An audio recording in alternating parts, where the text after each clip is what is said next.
Thank you for joining us on this beautiful spring day. Today I would like to talk about flood preparedness as we move forward to the spring and summer seasons.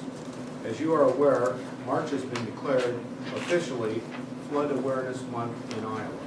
One of the many active steps the state is taking to help inform Iowans is through the leadership of Brigadier General Barry Hill of Homeland Security Emergency Management Division, and I have invited Brigadier General Hill to brief all of you on the preparations that are being taken to minimize the potential for flooding in Iowa this year. And as Iowans know, with spring always comes the risk of flooding. Although I think this year, because of the thaw we had in February, it's not quite as bad as it was last year. Our administration is bringing together local, state, and federal partners to ask questions and discuss planning and response actions that could be put in place to prepare for potential flooding. And so with that, I want to turn it over to General. Thank you, Governor. Lieutenant Governor. Good morning, everyone.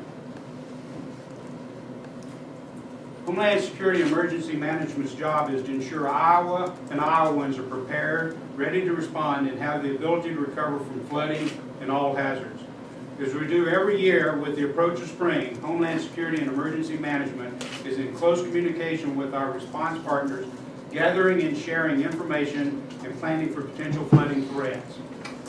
We began in February by bringing together local, state, and federal partners to ask questions and discuss planning and response actions that could be put into place to prepare for potential spring floods.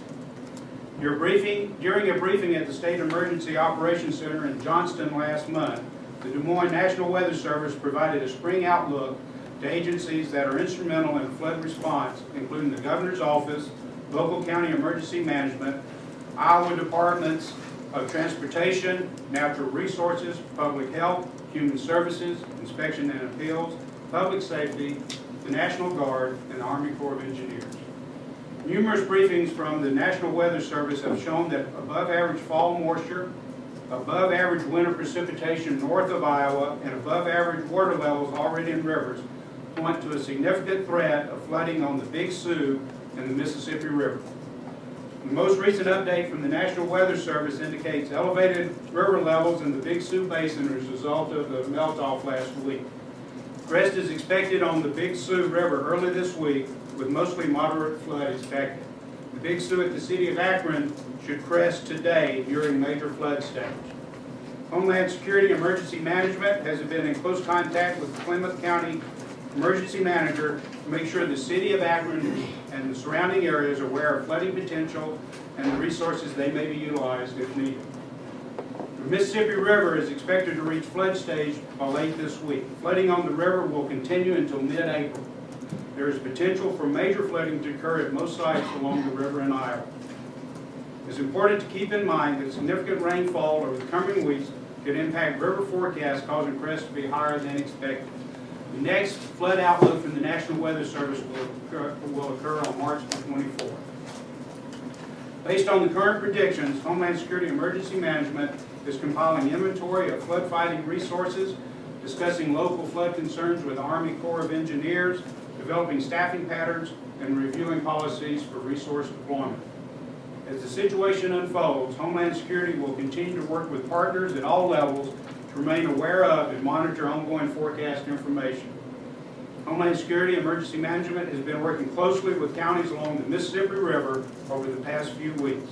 In Scott County and Davenport, Scott County Emergency Management is advising residents to prepare for flooding and to pay attention to flooding forecasts. The City of Davenport and other communities have scheduled public flood preparedness meetings this week. Our understanding that Davenport and other communities are asking for volunteers to help fill sandbags. Levee enhancements in Muscatine County have left them in good shape, and currently they expect only a minimal impact. The Two Rivers Levee District in Des Moines County is building up levees, and their county emergency manager indicates they're well prepared. The City of Burlington has purchased HESCO barriers. HESCO barriers, think of them as large plastic containers to be used in lieu of sandbags. Much faster, can be filled with a backhoe or with a bobcat as opposed to with a shovel. Dubuque County, City of Dubuque will be meeting later with Emergency Management and Army Corps of Engineers to talk about current conditions and possible actions that they should be taking. The City of Sabula is filling sandbags to protect infrastructure in Jackson County. City leaders in Clinton and Clinton County have meetings planned for this week. Lee County officials are holding meetings this week also, and inmates from Fort Madison are pre-filling sandbags. In addition to working with communities to make sure they're prepared, we ask that all Iowans make sure that they're prepared as well. Governor Branstad has proclaimed March as Flood Awareness Month in Iowa.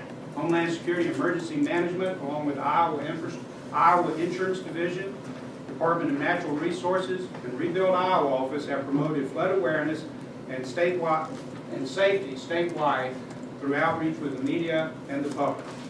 There are 3 steps that everyone can take to be better prepared. 1, build an emergency supply kit. Have it at your house, have one in your car. What do you need to put in that? All the things that you need to take with you when you leave home for a few days. If you have prescriptions, or if you have special medical needs, baby formula, maybe important documents that you don't need to get wet at your house, maybe diapers. Put those in your emergency management kit along with a battery-operated radio and some extra batteries to take with you. Have an emergency plan. Know where you're going in the event that you have to evacuate your home. Know if you're going to stay with friends, family, relatives, or you're going to stay in a shelter. If you're going to stay in a shelter, be sure they can take your pet, or be sure that you have a place to take your pet. Don't leave your pets behind. Also, in the event that you evacuate and someone's away from home, maybe the kids are in one place and you're in someplace else, know how you're going to meet up with one another. You're going to be calling one another on the cell phone, or you're going to make contact with an uncle back in Des Moines so that they know that everybody's safe. And if you're taking care of elderly parents or an elderly neighbor or somebody with special needs, be sure you have a plan to help them evacuate also if they need to leave their home, or if they need to take any heavy equipment with them, such as a ventilator or oxygen generating equipment. Also, have a plan put together so that you can stay aware. Know which TV stations and which radio stations to stay tuned into. And if you monitor the internet, be sure you know where you're going on the internet to watch what's happening with the flooding. National Weather Service has good sections there to watch also to keep up to date with. It's important for Iowans to know that by making sure their families are prepared, they are playing a role in the state preparedness for their community and for all of us as well. Thank you. General Hill, thank you very much, and we appreciate what you and the Homeland Security Emergency Management is doing in preparing Iowans for the potential for flooding this year. Are there questions? Questions on that issue? What would you like to see done in the long term in terms of mitigating flooding? I mean, it seems like it's basically the reality in the last several years. What can the state do to? Well, I think we need to look at practical things that we can do, and as you've already heard, many communities have already built up and improved their levees. We've seen that here in Des Moines. We've heard that in Muscatine County and Dubuque County. Many areas have done that. And some communities, like Davenport, have made the decision they don't want to lose the sight of the river, and consequently, they've got a little different issue to deal with. But I think we need to recognize and respect that you can't always predict also. You see this year it's the Sioux, the Big Sioux River, and the Mississippi. Some years it's been the Iowa River, or the Cedar River, or the Des Moines River. So it all depends upon where the snowfall is and also the kind of rains we get. So there's a lot of factors that go into it, and there's no foolproof way to absolutely prevent flooding, but we need to be as prepared as we can be, and I appreciate the work that's being done both by our Homeland Security Emergency Management, but also the county leaders all across the state as well. What sort of obligation or interest does the state have in helping Cedar Rapids until they remove the flood wall? Well, actually, this is primarily an Army Corps of Engineers issue. We certainly want to assist in any way that we can. I know that General Hill's been in Cedar Rapids and has been working with them, and possibly, General Hill, you could give us a little more update on